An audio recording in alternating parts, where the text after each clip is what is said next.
नमस्कार, आप देख रहे हैं डीडी न्यूज़। मैं हूं आचल गुलाटी गुंबर और इस विशेष समाचार प्रसारण में आप सभी का स्वागत है। मेरे साथ है मेरे सहयोगी शरद। तो आइए सीधे रुख करते हैं सबसे पहले सुर्खियों का।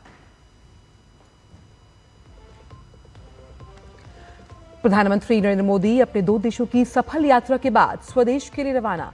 फ्रांस और स्लोवाकिया में शीर्ष नेतृत्व के साथ की अहम मुलाकातें। पेरिस में भारतीय समुदाय को किया संबोधित, कहा भारत एक विश्वसनीय साझेदार।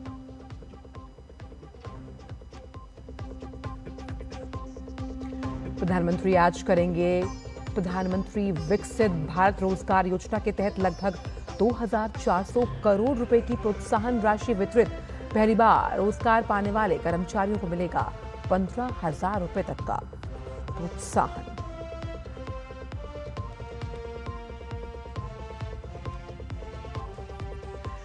भारत ने पाकिस्तान को संयुक्त राष्ट्र मानवाधिकार परिषद में लताड़ा।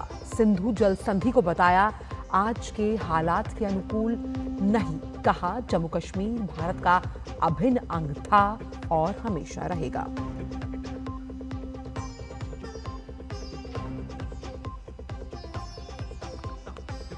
अंतर्राष्ट्रीय खबरों में ईरान पर लगी समुद्री नाकाबंदी और हॉर्मुज स्ट्रेट के मुख्य हिस्से को खोलने की कवायद शुरू। शांति समझौते की सभी शर्तों को पूरा करने के लिए 60 दिन का समय तय।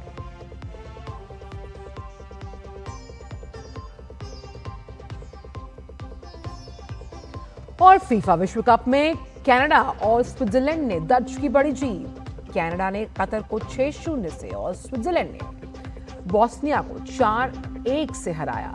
दक्षिण अफ्रीका और चेक गणराज्य का मुकाबला रहा ड्रॉ।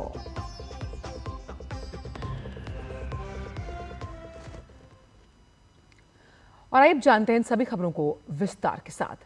प्रधानमंत्री नरेंद्र मोदी फ्रांस और स्लोवाकिया के सफल दौरे के बाद स्वदेश के लिए रवाना हुए। प्रधानमंत्री मोदी फ्रांस की राजधानी पेरिस से नई दिल्ली के लिए रवाना हुए। प्रधानमंत्री मोदी ने फ्रांस दौरे पर कहा कि फ्रांस की ये यात्रा भागीदारी और उपलब्धियों के लिहाज से महत्वपूर्ण रही।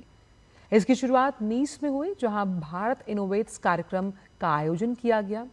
इसके बाद मैं G7 शिखर सम्मेलन के लिए एविया किया और पेरिस पहुंचा, जहां मैंने वीवा टेक 2026 में संबोधन दिया।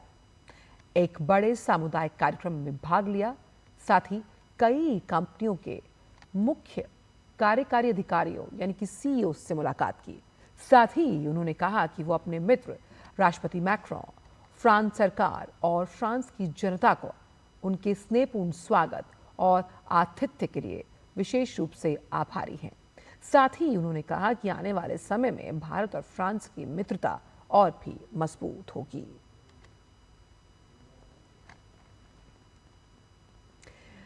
प्रधानमंत्री नरेंद्र मोदी ने पेरिस में बॉन्जोर मोदी कार्यक्रम में भारतीय समुदाय को संबोधित किया।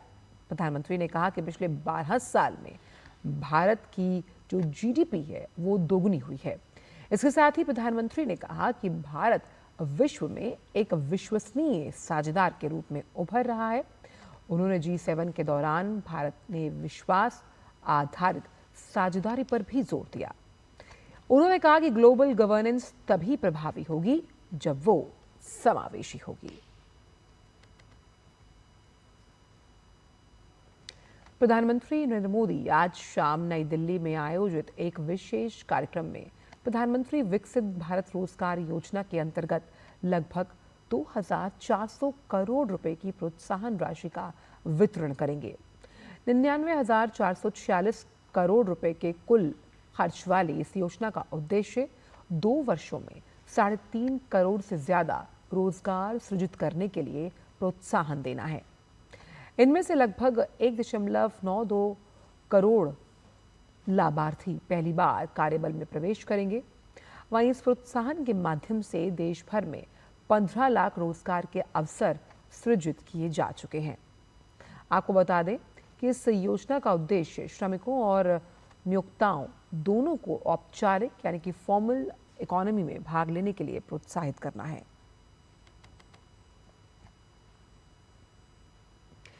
केंद्रीय गृह और सहकारिता मंत्री अमित शाह ने कल नई दिल्ली में सहकारी बैंकिंग तंत्र को मजबूत बनाने, जैविक उत्पादों को बढ़ावा देने और सहकारी उत्पादों के निर्यात के विस्तारीकरण के लिए तैयार राष्ट्रीय रोडमैप की समीक्षा की।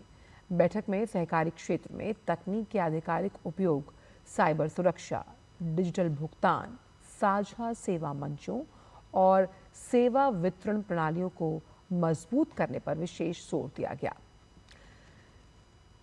अमित शाह ने कहा कि सभी ग्रामीण सहकारी बैंक जल्द से जल्द सहकार सारथी से जुड़े, जबकि शहरी सहकारी बैंकों को national urban cooperative finance and development corporation का सदस्य बनकर उसकी सेवाओं का लाभ उठाना चाहिए।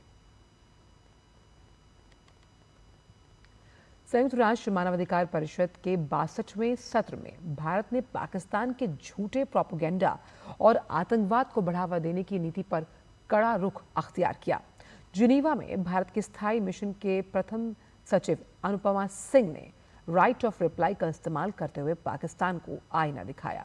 भारत ने स्पष्ट रूप से कहा कि जो देश आतंकवाद का निर्यात करता है वो सद्भावना और दोस्ती पर आधारित समझौतों के फायदों की उम्मीद नहीं रख सकता।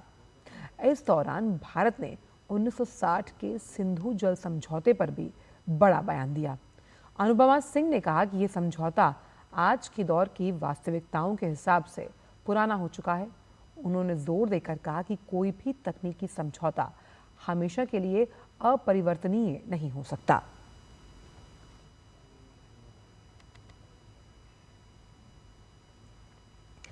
अमेरिकी राष्ट्रपति और ईरानी राष्ट्रपति मसूद पेज़ेश्कियान के बीच अंतरिम समझौते पर हस्ताक्षर के बाद से ही लोग इसे अपने अपने नजरिए से देख रहे हैं। 14 सूत्रीय समझौते में लेबनान सहित अन्य जगहों पर युद्ध विराम को 60 दिन के लिए बढ़ा दिया गया।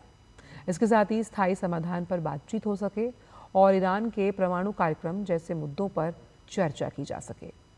आपको ये भी बता दें कि समझौते का मुख्य हिस्सा हॉर्मुज़ स्ट्रेट को खोलना और ईरान पर लगी समुद्री नाकाबंदी को हटाना है।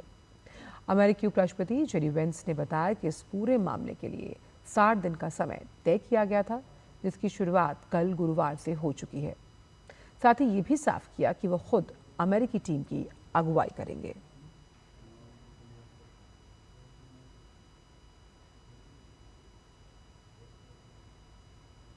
वहीं अमेरिका और ईरान के बीच हुए हालिया शांति समझौते पर ईरान के सर्वोच्च नेता मुश्तबा खमनई ने अपनी औपचारिक सहमति दी। एक लिखित संदेश में खमनई ने स्पष्ट किया कि उनके निजी विचार इस समझौते को लेकर अलग थे, लेकिन राष्ट्रपति मसूद पेज़ेश्कियान और अन्य वरिष्ठ अधिकारियों द्वारा देश के हितों को रेजिस्टेंस फ्रंट की सुरक्षा का आश्वासन मिलने के बाद उन्होंने इसे मंजूरी दी।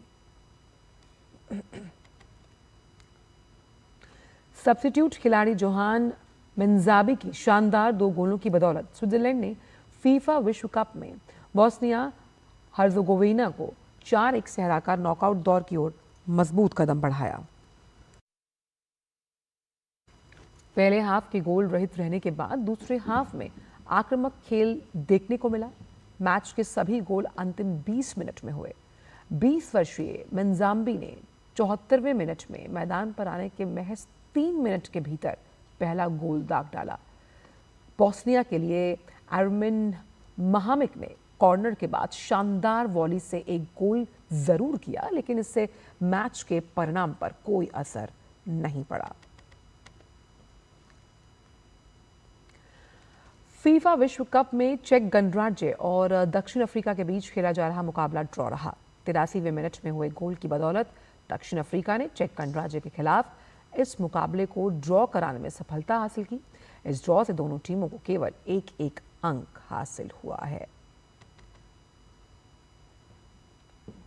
जोनाथन डेविड की शानदार हैट्रिक की बदौलत कनाडा ने फीफा विश्व कप में कतर को 6-0 से करारी शिकस्त दी। ये कनाडा के विश्व कप में पहली जीत है। इस शानदार जीत के साथ सह मेजबान कनाडा ग्रुप बी में शीर्ष पर पहुंचा। अब कनाडा का सामना 24 जून को स्विट्जरलैंड से होना है, जबकि कतर बोस्निया हर्ज़ेगोविना से भिड़ने वाला है।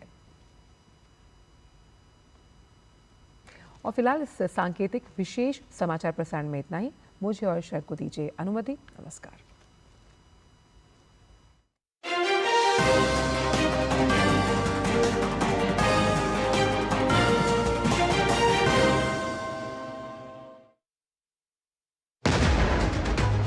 भारत की सेना ने